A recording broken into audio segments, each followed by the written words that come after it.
بسم الله الرحمن الرحيم. يا أيها الذين آمنوا لا تقولوا راعنا وقولوا انظرنا واسمعوا وللكافرين عذاب أليم. ما يود الذين كفروا من أهل الكتاب ولا المشركين أن ينزل عليكم من خير من ربكم، والله يختص برحمته من يشاء،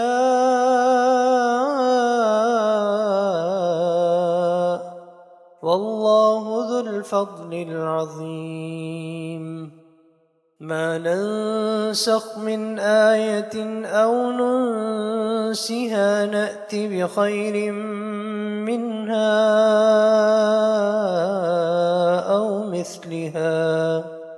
ألم تعلم أن الله على كل شيء قدير؟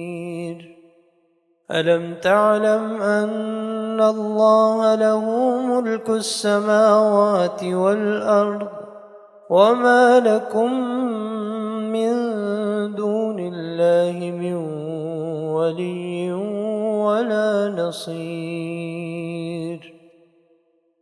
أم تريدون أن تسألوا رسولكم كما سئل موسى من قبل؟ ومن يتبدل الكفر بالإيمان فقد ضل سواء السبيل. ود كثير من أهل الكتاب لو يردونكم من بعد إيمانكم كفاراً حسدا من عند أنفسهم من بعد ما تبين لهم الحق، فاعفوا واصفحوا حتى يأتي الله بأمره، إن الله على كل شيء قدير.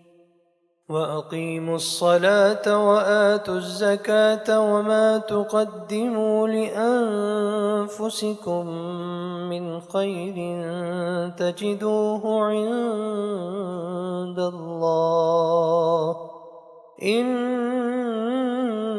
الله بما تعملون بصير.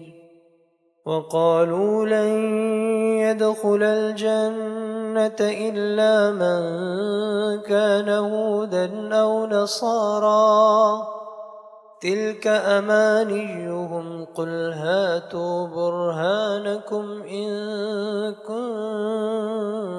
كنتم صادقين. بلى من أسلم وجهه لله وهو محسن فله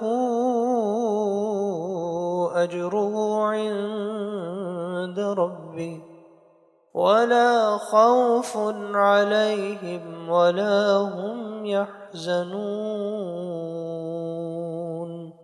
صدق الله العظيم.